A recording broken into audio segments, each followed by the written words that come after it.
Inilah akrobat politik dan drama suspens ala Pilkada DKI Jakarta hingga menjelang hari terakhir pendaftaran baru pasangan petahana yang resmi menyandang status calon peserta dan calon rivalnya masih belum jelas. Bahkan hingga detik ini apakah klaim masih akan satu perahu dengan satu calon pasangan masih akan berlaku atau akan muncul dua perahu begitu istilahnya dengan pasangan kandidat masing-masing. Apakah lebih mudah bagi publik Jakarta untuk menentukan pilihan ketika ada lebih banyak peserta? Kami akan membahasnya malam hari ini dengan sejumlah narasumber, Profesor Siti Zuhro, analis politik senior Lembaga Ilmu Pengetahuan Indonesia atau LIPI. Selamat malam, Mbak Wiwi. Terima kasih. Kemudian kita akan bergabung juga melalui sambungan satelit Hinca Panjaitan, Sekjen Partai Demokrat dari Cikeas, Jawa Barat. Selamat malam, Bang Hinca. Selamat malam, Bung Indra. Ya. Selamat malam. Ada Mbak Wiwi di studio. Bang Hinca, ini kami mengucapkan terima kasih di tengah-tengah waktu malam, yang sangat sibuk untuk rapat membahas ini ya. Tapi saya ingin meminta informasi terlebih dahulu, jadi sudah ada nama yang bulat belum ini sejauh ini? Bung Indra, apalagi ada Mbak Wiwi di studio, sesungguhnya pilkada serentak kedua ini bukan soal Jakarta saja. Ya. Ada 101 pilkada di seluruh Indonesia dan 7 gubernur. Memang Jakarta menjadi magnet yang luar biasa, menyedot perhatian kita semua, termasuk Partai Demokrat. Ya. Sepanjang hari ini kami lanjutkan komunikasi yang intensif sejak kemarin dan sampai tadi jam 5 sore kami break sebentar untuk nanti kami lanjutkan lagi malam untuk saling berkomunikasi ke partai masing-masing untuk kemudian kembali lagi untuk memperbincangkan mendapatkan satu pasang nama yang kita usung bersama 4 partai politik P3, PKB, PAN dan Partai Demokrat. Ya. Di Cikeas sendiri Pak SBY sendiri bersama tim, saya sendiri mendampingi dan kawan-kawan semua, juga dari Ketua Umum P3, Ketua Umum PAN, dan Ketua Umum PKB. Nama-nama yang muncul di publik, yang juga diperbincangkan, juga kami perbincangkan, termasuk apakah main 3 pasang atau head to head. Ya. Nah, itu juga menjadi menu kami di dalam perbincangan ini. Tapi kami yakin malam ini bisa kami selesaikan, dan besok kami daftarkan ke KPUD Jakarta. Ini media kan juga menunggu, tadi sempat Anda singgung juga seolah Jakarta saja yang menjadi magnet. Nah, ini kan begitu menjadi magnet juga karena suspense begitu yang dibangun oleh partai-partai ini juga. Makanya kita tanya progresnya sekarang, Bang Hinca. Dari kemarin rapat gitu sampai malam hari berlarut katanya jam 12 siang akan diumumkan, tapi ternyata sampai sekarang juga masih break, masih akan dilanjutkan lagi begitu kan. Artinya belum ada jaminan juga nanti malam bisa selesai. Boleh tidak kami tahu apa sih yang menjadi atau membuat masih alot sebenarnya?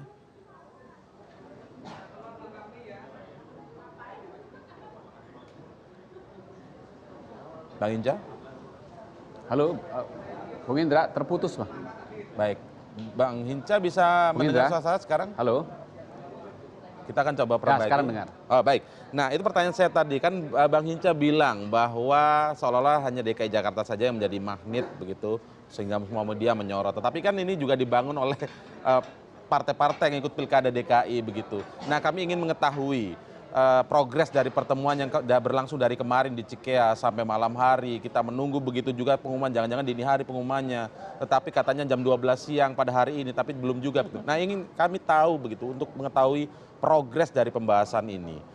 Tentu pengumuman nanti begitu kan. Tetapi progresnya seperti apa? Apa yang paling membuat alot sebenarnya dari rapat yang terus berlangsung pada malam hari ini?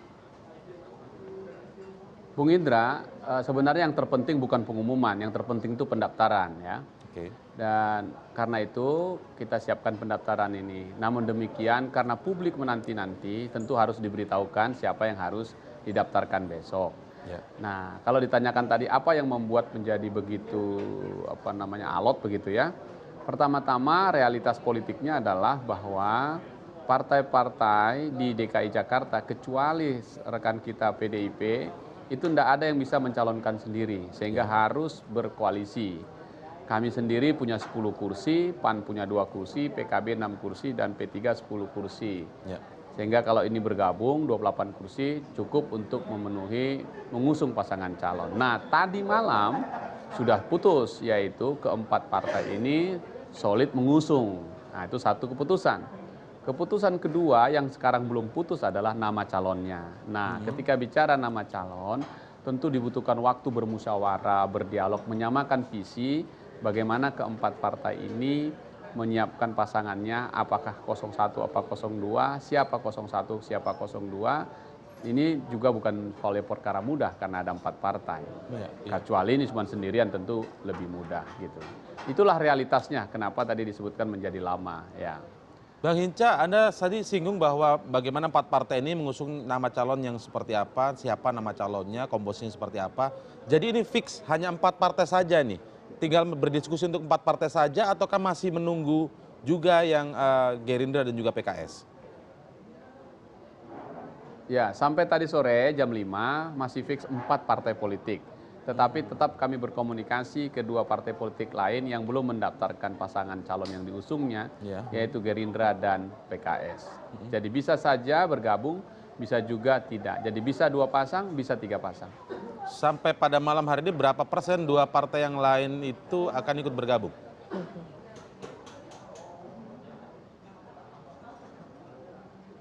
Maaf Bung Indra, terputus lagi, saya tidak mendengar suara Anda. Ya, sampai malam hari ini berapa persen kira-kira 2 partai seperti Gerindra dan juga PKS itu akan bergabung dalam 4 partai yang sekarang rapat di Cikeas?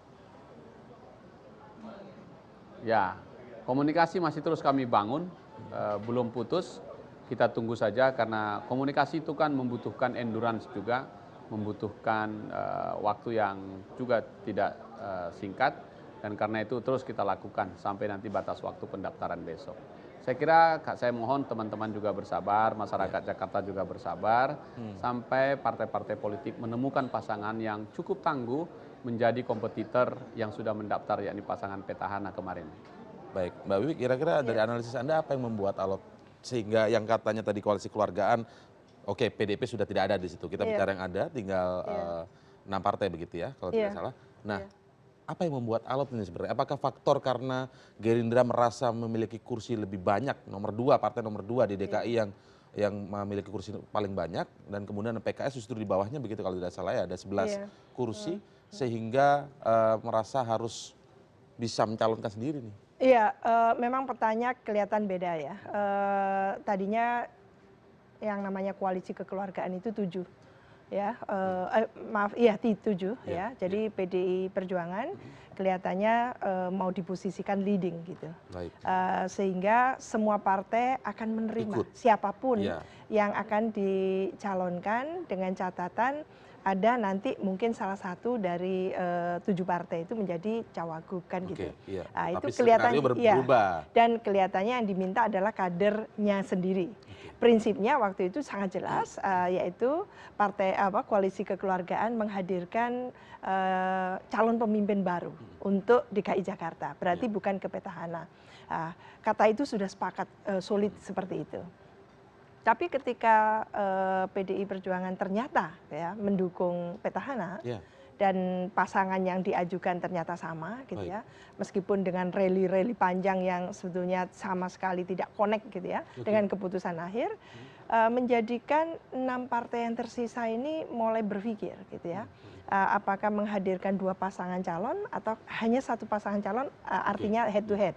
Menurut saya 2 pilihan itu menghadirkan 3 pasangan calon di DKI maupun 2 pasangan calon masing-masing punya konsekuensi logisnya. Nah, itu konsekuensi logisnya seperti dampaknya. apa? Kalau misalnya kalau tanda-tandanya sekarang ini sepertinya masih 3 calon begitu ya. Artinya dari koalisi kekeluargaan akan ada dua pasangan calon. Betul, itu yang menguras energi menurut saya. Karena kalkulasi politiknya adalah apakah ini akan berdampak positif khususnya untuk masyarakat Jakarta atau sebaliknya justru akan menimbulkan lara-lara politik lagi. Ini yang harus dihindari. Karena head to head itu bukan tanpa risiko. Bisa jadi menghalalkan semua cara.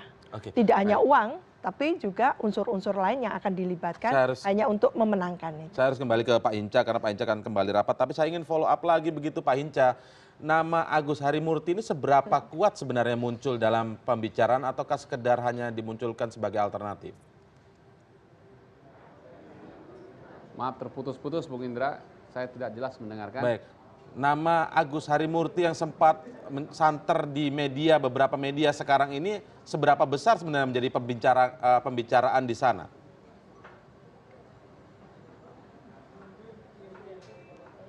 Ya, semua keempat partai politik itu memperbincangkan banyak nama. Oke. Kalau di Demokrat, di dalam proses penjaringan kami ada 8 yang mendaftar. Oke, dan kami lakukan fit and proper test, tentu ada nama yang muncul, Yusril dan Sandi, Nahrawi Ramli, begitu. Tentu nama ini yang kami ajukan. Kalau cocok kita jadi, kalau tidak cocok kita cari alternatif lain, kan begitu. Begitu juga partai lain, P3, PKB juga, PAN tentu menyebut nama mana yang pas. Dan karena itulah butuh waktu untuk mendiskusikan nama-nama yang akan disepakati itu. Bang Hinca, sekarang ini posisinya masih masing-masing partai dari 4 partai ini punya pasangan yang diajukan, ataukah sudah mulai mengerucut tinggal beberapa nama saja, ataukah seperti apa? Karena kalau kita lihat statement atau pernyataan yang disampaikan elit-elit partai dari 4 partai itu pagi tadi, begitu kalau kita lihat ada pernyataan menunggu kejutan. Artinya akan ada kejutan, calon kejutan yang selama ini tidak ada di survei. Kemudian menunggu, kalau tidak salah ini dari Pak Muhaimin Iskandar, menunggu calon dari langit. Nah, kalau dari cerita Anda sekarang ini seolah seperti masih mentah begitu, masih jauh, mengapa ada pernyataan-pernyataan itu dari ketua-ketua umum partai politik?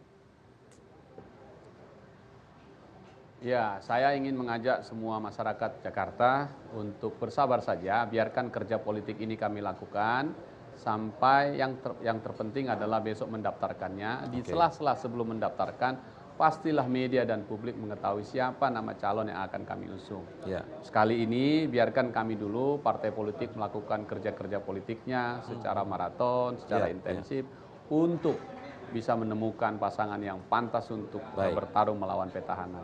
Baik, kalau soal nama kita akan sabar saja begitu ya Bang Hinca. Tapi kalau misalnya saya ingin tanyakan begini, 3 pasang calon, artinya akan ada 2 pasang calon dari koalisi kekeluargaan itu, hitung-hitungan politiknya seperti apa? Lebih untung mana sebenarnya? Mengajukan satu pasangan calon sehingga head to head dengan kandidat petahana, ataukah akan lebih susah nih kalau ada 3 pasangan calon, terutama 2 pasangan calonnya dari koalisi kekeluargaan? Ya, bagi Partai Demokrat sesungguhnya berkoalisi itu kita siap, berkompetisi paling siap.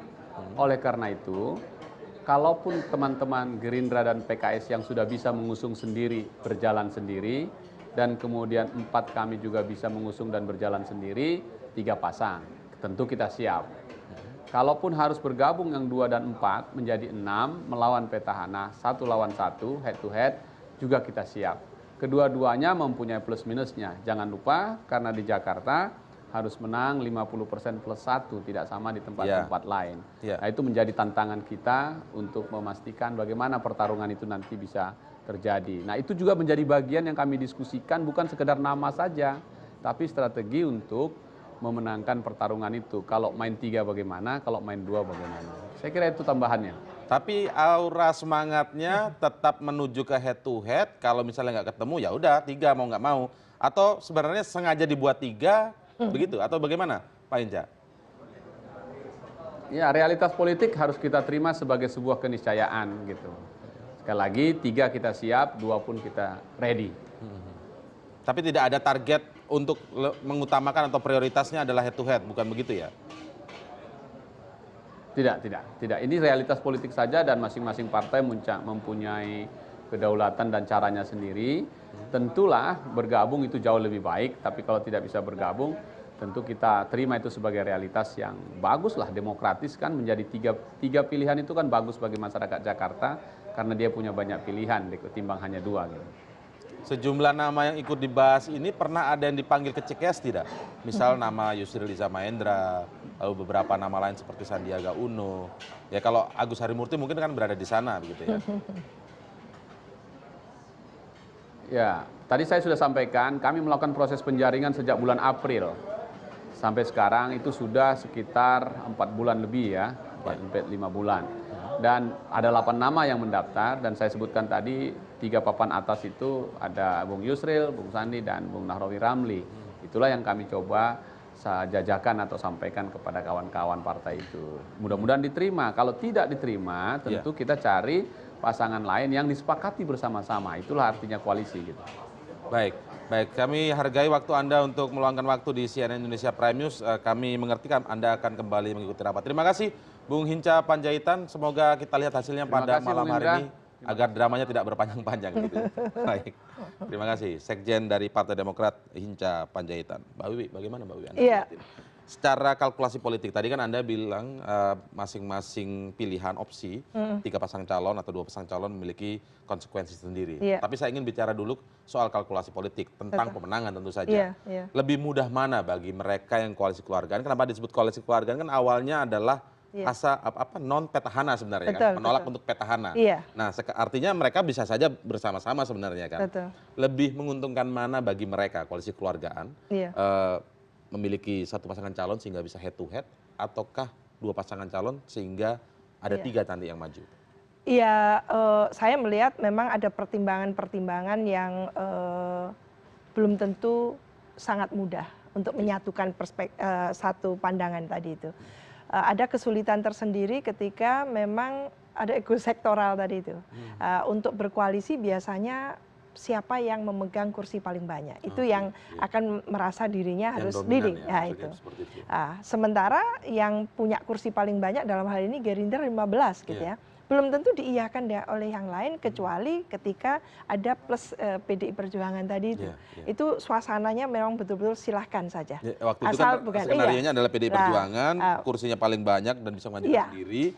Ada nama calon yang namanya Risma, cukup besar sehingga betul, mau iya. merapat itu lebih mudah lemnya Betul, ya. iya. Tapi Jadi, sekarang kan hilang, lem berbeda itu hilang. gitu ya. Iya, lem itu Ini yang hilang. menjadi sulit ya? Iya, menjadi agak sulit dan energi mereka terforsir bagaimana memenangkan tapi tetap leading yang bersangkutan ya. Ini dalam hal ini Gerindra sudah punya kesiapan tersendiri dengan mencalonkan Pak Sandiaga Uno dari awal kan seperti itu ya. Kadernya sendiri dan sebagainya. Dia bisa cagup, bisa cawagup kan itu.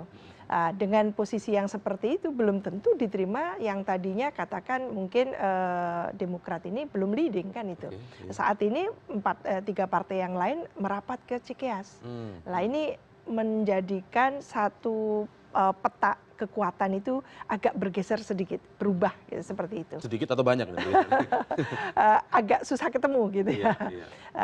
Itu yang kita harapkan mestinya menurut saya. Kalau 2 pasangan calon mereka juga belum yakin apakah bisa langsung memenangkan kan Iya, itu. iya. Oke, dihitung mungkin dengan 3 pasangan calon. Baik. Di situ mungkin main di ronde pertama, di istilahnya itu ronde pertama itu Putaran pertama, dibaca ya. putaran pertama itu dibaca dulu kemana. Yang jelas dengan 3 pasangan calon itu suara akan terbagi, Nah, fragmented, itu dia. terbagi gitu ya. Apalagi yang namanya pilkada dari Sabang sampai Merauke itu selalu mengandalkan nomor satunya. Calon nomor 1 seperti apa? Figur nomor 1. Baik. Sementara partai-partai itu hanya sifatnya menyempurnakan kemenangan. Oke, Jadi tidak baik. menentukan banget. Oke. Tapi yang nomor 1 itu yang menentukan. Kita nanti akan ulas lebih lanjut, terutama saya ketika berbicara 3 pasangan calon bisa memecah suara, belum tentu petahana menjadi pemenang. Iya. Tetapi konteksnya sekarang ini kan 2 pasangan calon, kalau nanti muncul 3 begitu ya, 2 Betul. pasangan calonnya ini kan sebenarnya berada dalam suatu koalisi yang menolak petahana, yang sudah jelas-jelas Iya. dideklarasikan. Betul, betul. Apakah ada yang menyebut ini bisa saja menjadi karpet merah buat kandidat petahana? Apakah seperti itu? Nah, itu kan, kita tahan dulu, Mbak. iya. Kami akan segera kembali usai jeda berikut ini.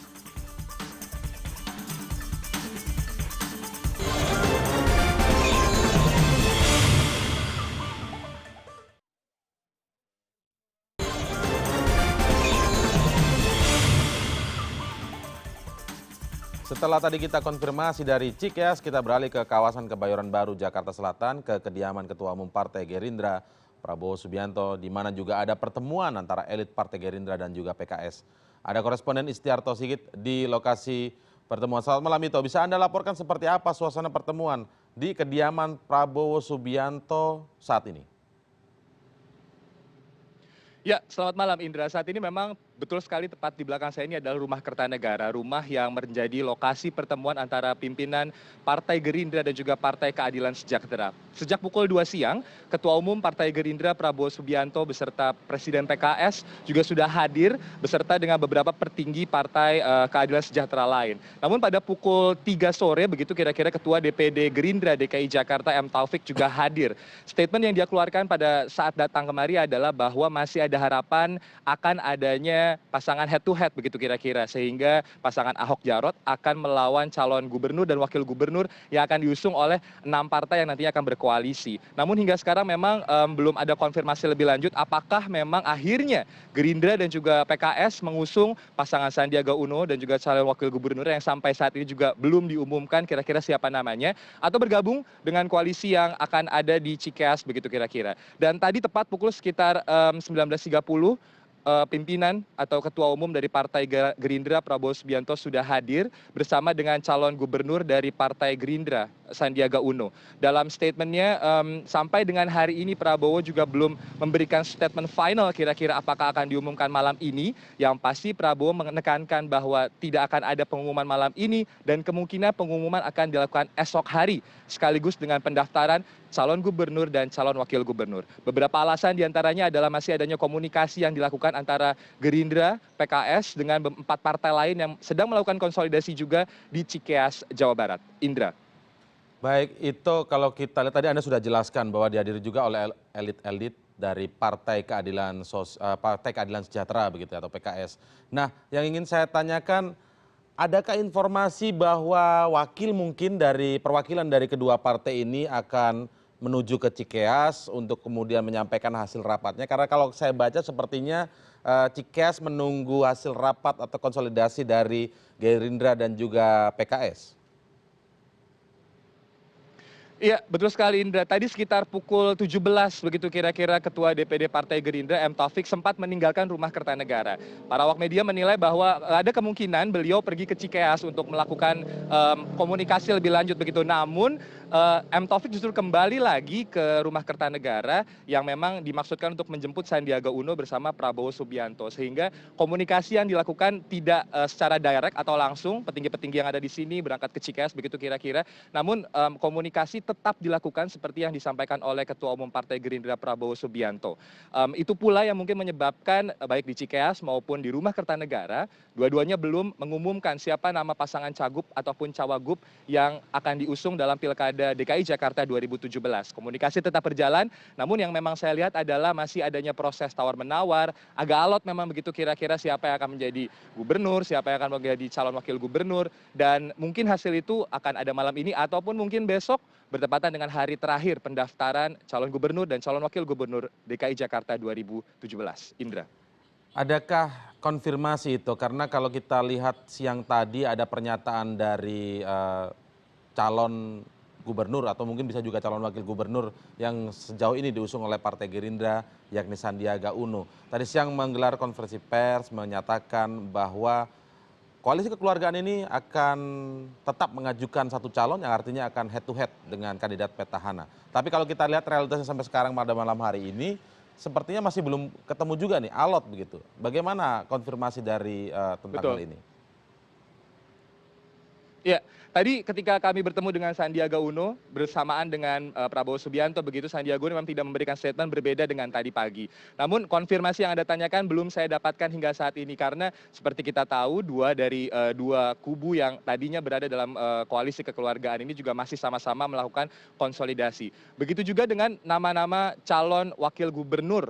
Memang sempat beberapa waktu ada nama Anies Baswedan yang dimunculkan akan mendampingi Sandiaga Uno begitu. Ketika kami mengkonfirmasi kepada para elit petinggi dari Partai Gerindra, tidak ada yang bisa mengkonfirmasi. Namun yang bisa saya konfirmasi adalah adanya statement dari M. Taufik bahwa nama Anies Baswedan juga masuk dalam pembahasan antara Gerindra dan PKS hari ini di Rumah Kertanegara untuk masuk dalam radar calon wakil gubernur DKI Jakarta. Namun keputusan finalnya sampai dengan malam ini sesuai dengan statement dari Prabowo Subianto belum akan ada nama final dari calon gubernur maupun calon wakil gubernur. Indra. Baik, terima kasih atas laporan Anda, Istiarto Sigit dari kediaman Ketua Umum Partai Gerindra Prabowo Subianto. Terima kasih, itu. Artinya Cikeas masih menunggu nih Pak, kalau Anda baca tadi. Iya, Kan ini semua rapat dan kalau betul. tadi kita lihat kondisi di Cikeas sepertinya akan masih berlangsung, tapi ada breaknya. Kok lihatnya breaknya agak panjang begitu ya? Mungkin dia menunggu, sebenarnya posisinya menunggu apa yang sedang terjadi di kediaman Prabowo Subianto dengan elit PKS ini. Tampaknya sebenarnya. seperti itu. Jadi pada dasarnya mereka itu bersepakat untuk menghadapi petahana secara bersama. Hanya yang mereka hitung sekarang itu apakah dengan head to head langsung itu Iya, ada iya. jaminan Iya. akan ada dukungan yang luar biasa.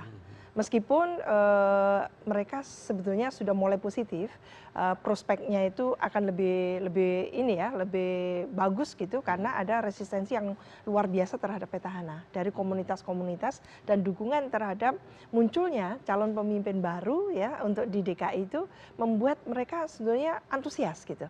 Lah, tapi menurut saya memang memilih di antara 4 orang yang calon yang sudah dimunculkan beberapa saat yang lalu itu kelihatannya ada apa ya kurang firm. Nah, sementara dari figurnya ataukah dari partainya yang dari kurang? partai-partai ini, dari partai-partai ini. Kenapa Jadi demikian?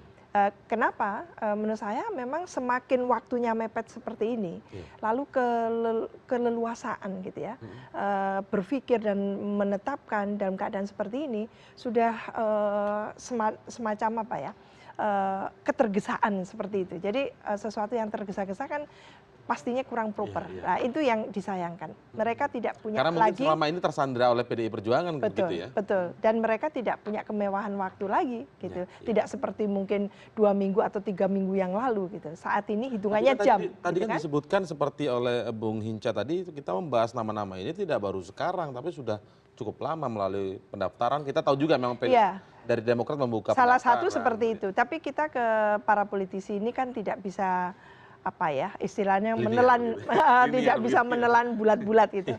Jadi ada wajah depan, wajah belakang. Itu juga yang Jangan-jangan memang nggak punya. Begitu. itu yang ditunjukkan oleh PDI Perjuangan gitu, yang seolah-olah tidak mendukung petahana, ternyata petahana. Padahal ralinya luar biasa panjang dan konflik-konflik interupsi di tengah-tengah itu kan terjadi. Jadi menurut saya banyak yang terkecoh gitu ya. Meskipun mengatakan ada kecenderungan memang mendukung. Kalau saya melihat tidak. Kalau memang kecenderungannya mendukung, kenapa harus ada deklarasi calon perseorangan dan sebagainya. Ya, Jadi baik. menurut saya memang ada kerumitan tersendiri. Bukan hanya 6 partai politik ini yang mengalami kerumitan, bahkan yang namanya petahana itu juga gamang, galau dan sebagainya. Kalau tidak gamang, tidak galau, tidak mungkin dia menunggu seperti itu juga kan gitu. Ya, ya. Jadi ini Jadi baru ini terjadi. semua karena gara-gara PDIP berarti menurut Anda gitu. Baru pertama kali di DKI Jakarta terjadi satu wait and see yang terlalu panjang yang tidak memberikan keterukuran. Padahal demokrasi itu harus memberikan keterukuran dan transparan dalam tentunya mengusung calon. Jadi bukan pat-pat gulipat atau semacam teka-teki silang, puzzling gitu ya. Yang terlalu lama itu tidak bagus juga menurut saya.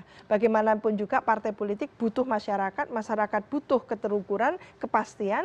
Dan kalau masyarakat itu menunggu-menunggu dan lalu mereka merasa kecewa, ini juga akan buruk dampaknya terhadap kepercayaan masyarakat publik kepada tentunya partai-partai politik gitu. Tapi kan itu tidak akan terjadi kalau mereka percaya diri dengan dan punya kandidat yang kuat sebenarnya. Iya. Tidak perlu menunggu PDI Perjuangan, punya saja kandidat yang kuat, begitu tinggal nanti berkoalisi sama siapa yang paling masuk akal. Karena tidak mungkin mengajukan sendiri kecuali PDI Perjuangan. Betul, ini sisi lain dari yang menurut saya ada kerumitan tersendiri, kurang percaya. Jadi seharusnya partai-partai politik itu jangan lalu menelan kesimpulan bahwa petahana itu so pasti menang. Itu kesalahan juga. Sehingga memunculkan calon tunggal seperti yang terjadi di Pilkada 2015 yang lalu. Baik. Ada 5 daerah loh yang calon tunggal. Itu nggak boleh. Sehingga dipaksa untuk Awalnya memunculkan Surabaya calon. sempat, begitu juga ya awalnya. Iya, Surabaya itu sempat. calon boneka sebetulnya.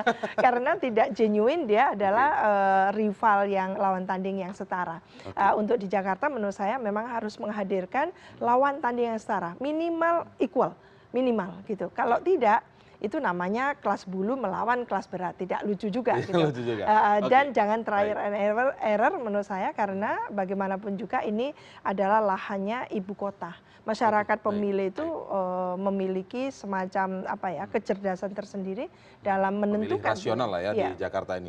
Tapi kan memang sudah tidak bisa lagi apapun yang di apa namanya argumentasi yang kemudian muncul. Iya. Intinya sekarang mereka tidak punya kemewahan waktu. begitu. Betul, iya. Tetap itu. harus ada percaya diri mengajukan ini demi demokrasi begitu. Iya, Nah, karena jangan menyimpulkan bahwa ini akan kalah, tidak, karena mereka belum dideklarasikan tapi memang sama sudah ada sekali. rasa itu ya, rasa khawatir kalah atau tidak. Jangan salah, Pak Yusril yang seperti itu yang menimbulkan pro kontra juga tinggi gitu ya. Baik. Demikian juga Sandiaga Uno, demikian juga Pak Rizal Ramli, luar biasa.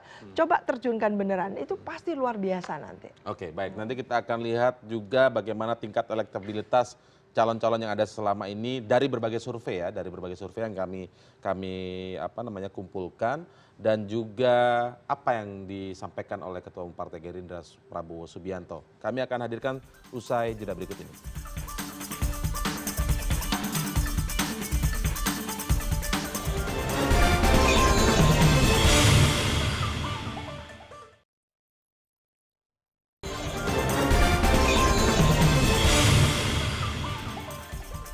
Ketua Umum Partai Gerindra Prabowo Subianto masih belum memberikan kepastian kapan dan siapa kandidat final yang akan diusung Partai Gerindra dan PKS di Pilkada DKI. Ditemui di kediamannya malam ini, ia hanya mengatakan masih akan terus memantau perkembangan situasi politik di Jakarta, termasuk kemungkinan bergabung dengan 4 partai dari koalisi kekeluargaan lainnya. Ya, kita terus mengikuti perkembangan ya, nanti kita akan ambil keputusan yang sebaik-baiknya lah. Ya, kita lihat perkembangan ya. Pak, tenggat waktu dari Cikeas Pak yang 11 itu gimana Pak komunikasinya Pak? Apa memang bergabung atau seperti apa Pak? Kita ikuti terus perkembangan. Pak, jadi malam ini Pak kira-kira? Malam ini kira-kira? Belum. Belum malam ini Pak. Besok jam berapa kira-kira Pak? Ya, besok lah insya Allah. Oke. Pak, bisa dipastikan malam ini nggak Pak? Calon Pak Boy kan kemarin ketemu dengan Jenderal. Apakah akan masuk sebagai tim pemenangannya Pak Sandiaga Pak Boy? Nanti kita tanya Pak Boy ya. Pak, untuk calon wakil gubernurnya Pak Sandiaga kira-kira sudah ada namanya Pak? Insya Allah kita akan dapatkan. Ya, oke. Malam ini sudah. Elektabilitas sejumlah nama tokoh nasional menjadi tolak ukur bagi partai politik dalam menentukan kelayakan mereka untuk diusung atau didukung dalam Pilkada DKI Jakarta. Kami mencatat nama-nama sejumlah tokoh beserta elektabilitas mereka di data sejumlah lembaga survei yang dianggap patut menjadi rival calon petahana Basuki Cahayapurnama atau Ahok.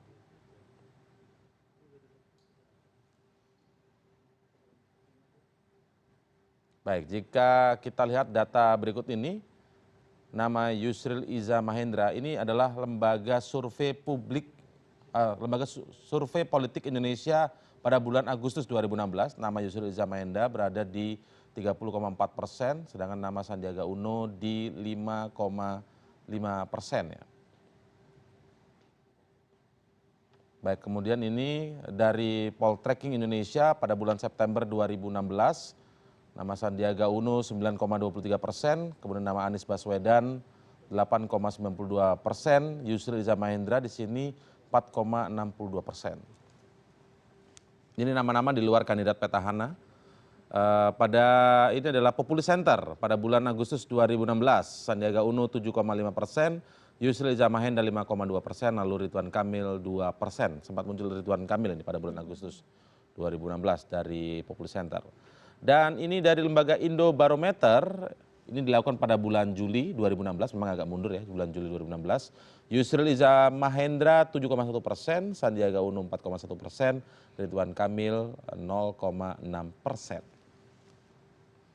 Dan ini adalah dari Saiful Mujani Research and Consulting pada bulan Juli 2016. Yusril Iza Mahendra di 2,8%, Sandiaga Uno 2,1%. Dan ada nama Adiaksa Daud di sini 0,7%. Ya, itu beberapa nama yang tercantum dalam survei begitu dari berbagai lembaga politik, lembaga survei yang sudah sering muncul dan mungkin sudah sering dikaji berulang-ulang begitu ya. Kajiannya dari bulan Juli, Agustus, bahkan ada yang September. Nah, kalau kita lihat dari situ begitu, kita coba lihat beberapa nama. Nama Anies Baswedan ini bagaimana menurut Anda? Apa yang membuat tingkat diterimanya nama Anies Baswedan ini tidak berbicara diterima di masyarakat ya, kita tidak bicara surveinya, tapi di antara koalisi-koalisi yang sedang membahas ini, bagaimana menurut Anda? Iya, yang jelas partai akan menghitung, mempertimbangkan gitu, secara kalkulasi politik kalau orang ini dijual, diturunkan, diusung, itu punya resistensi tidak? Satu. Resistensi itu karena mungkin kredibilitas atau integritasnya kurang. Atau tidak punya integritas itu, melanggar etika. Dan gampang dikulitin nanti ketika kampanye itu biasanya mulai dikorek semuanya. CV-nya itu dibuka blak gitu kan. Lah itu siapa yang diantara mereka rentan? Integritasnya itu integritasnya bagaimana? Terbuka. Yang kedua secara itu kompetensi dan sebagainya, kapasitasnya, lalu kepemimpinannya. Lah itu biasanya dilihat. Dan apakah sosok yang kontroversial tidak gitu. Kalau tidak biasanya masyarakat Indonesia lebih senang yang tidak kontroversial. Kecenderungannya seperti itu. Saya melihat dari berbagai pilkada kita punya 1.300 lebih pilkada, Mas. Untuk periode rentang waktu 2005 sampai 2015. Nah, artinya ini menunjukkan untuk Jakarta khususnya jangan sampai tersentuh yang namanya integritasnya buruk. Karena melanggar etika, melanggar hukum, mondar-mandir ke KPK, mondar-mandir ke Tipikor, itu jangan. Karena itu akan dikuliti, pasti itu. Atau mungkin masalah keluarga dan sebagainya ada saja, pasti itu. Ini yang sudah pengalaman kita menyaksikan bagaimana pemilu 2014 yang lalu ya, semuanya dikuliti. Itu untuk ketika masyarakat nanti melihatnya. Maksudnya karena yang itu akan menjadi pertimbangan partai politik. Oh, menjadi pertimbangan partai politik ya? Akan menjadi pertimbangan. Karena kan ada yang mungkin saja tidak bisa menerima nama ini karena sejarah politik yang lalu misalnya. Oleh karena itu ini penting ya menurut saya bagaimana partai-partai 6 partai yang ada itu bisa secara profesional menjaga jarak antara keputusan institusi dengan keputusan pribadinya. Kalau pribadinya ada masalah dan sebagainya, tapi jangan dimasukkan ke institusi. Karena jangan-jangan orang-orang yang punya akseptabilitas dan elektabilitas bisa gugur. Padahal secara elektabilitas, akseptabilitas itu tinggi sekali. Karena memiliki permasalahan pribadi dengan yang punya partai dan sebagainya, lalu tidak lulus. Lah ini mohon untuk pilkada 2017 DKI itu harus dikesampingkan ego sektoral tadi itu, kepentingan-kepentingan individu, apalagi nanti hanya mengusung hanya karena katakan untuk menyenang-nyenangkan gitu ya pimpinan partai dan sebagainya, sehingga calon-calon yang tidak proper itu diturunkan di pilkada. Menurut saya itu harakiri menurut saya. Saya hanya coba melihat begitu ya, saya coba melihat apa yang berkembang kalau misalnya dari sejumlah media ya, saya membaca dan mencoba untuk merangkum. Yang selama ini diumumkan kan untuk Gerindra itu adalah Sandiaga Uno dan juga Mardhani Alisera. Tapi nama itu rupanya masih sangat cair ternyata. Ternyata berkembang lagi nama Yusril dan Sandiaga. Mungkin tidak karena di dalam misalnya di Cikeas menjadi ada unsur sedikit penolakan nama Pak Yusril. Karena kita lihat mungkin saat pemerintahan SBY dulu yang merupakan ketua umum dari Partai Demokrat seringkali berhadapan. Begitu juga ketika nama Rizal Ramli yang sangat mengkritisi betul pemerintahan SBY saat itu dari sisi ekonomi, dari sisi perekonomian begitu, juga ada antipatisan. Apakah mungkin dari ini kemudian menjadi hitung-hitungan yang sehingga pembicaraan atau konsolidasi ini menjadi alot? Iya. Kalau itu yang mengedepan, menurut saya target untuk menurunkan lawan tanding yang setara minimal, bahkan lebih bagus dari petahana, gagal sudah. Kalau yang mengedepan adalah kepentingan pribadi, karena ada masa lalu yang dikesampingkan dulu. Mau tidak mau, suka tidak suka, itu harus disimpan dulu. Tidak dimunculkan untuk pilkada DKI. Karena partai-partai sendiri juga tidak bisa menunjukkan bahwa dia punya stok gitu ya, istilahnya stok kader yang betul-betul bisa laku jual gitu ya, laris manis untuk ketika diusung di 2017. Kalau mereka sudah punya kan tidak seperti ini ceritanya. Jadi menurut saya itu kesampingan dulu. Dekatilah dengan cara institusional, profesional, proporsional tadi itu supaya katakan masalah-masalah yang sifatnya private itu jangan dibawa ke ranah institusi. Karena bagaimanapun juga partai politik ini adalah institusi demokrasi yang harus bekerja secara profesional. Dia punya tupoksinya, dia harus merekrut gitu ya. pasangan calon kalau tidak punya pasangan calon yang diusung, bahkan Mendagri waktu itu ingin memberikan pasal penalti terhadap partai yang tidak bertanggung jawab, ternyata dia tidak mau mengusung, sehingga muncul karena takut tunggal kalah itu. tadi ya. Iya, tidak boleh seperti itu.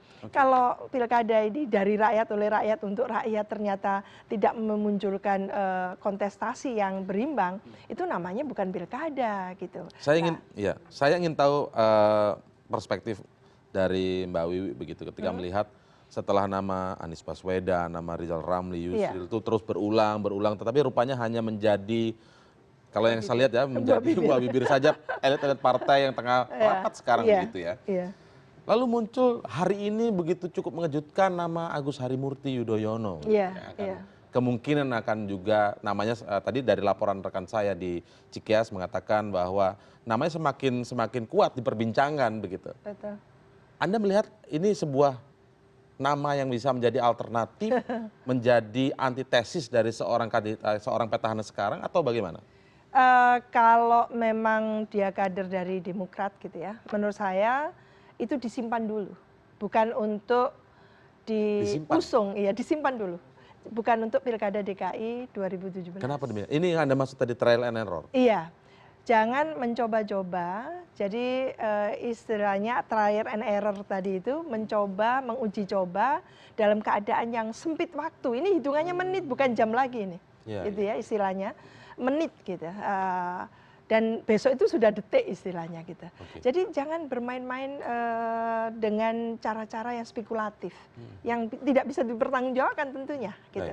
Oleh karena itu ya memang pilihlah calon-calon yang sudah mulai oleh komunitas-komunitas itu dari bawah kan. Aspirasi dari bawah itu harus ketemu dengan kepentingan para elit partai-partai politik supaya terjadi equilibrium tadi itu. Nah ini bagus sekali. Komunitas-komunitas yang mendukung, katanya Pak Rizal Ramli ada sekitar 40-an komunitas. Ada institusi yang menginginkan itu, tapi belum partai. Yang tidak puas dengan petahana misalnya seperti itu ya. Itu kan bagus, harus diadopsi. Jadi dijaga. Kalau nama Agus Harimurti belum pernah bersentuhan langsung. Betul. Jangan dari awal. Itu kan start from the very beginning gitu ya. Start dari sangat awal, titik nol, itu berat sekali. Dalam keadaan yang namanya petahana ini adalah petarung kan seperti itu. Lah, bagaimana memberikan lawan tanding yang betul-betul tidak sekedar integritas, tapi lulus integritas wajib ini. Menurut saya sudah tidak perlu dibahas lagi kalau integritas ya. Wajib tapi itu. Kompetensi itu nanti akan dipertanyakan. Apa modalnya kok berani-beraninya? Lah kalau Pak Rizal Ramli yang dipertanyakan, dia di nasional sudah main, di internasional main. Oh ini luar biasa turun gunung gitu. Baik.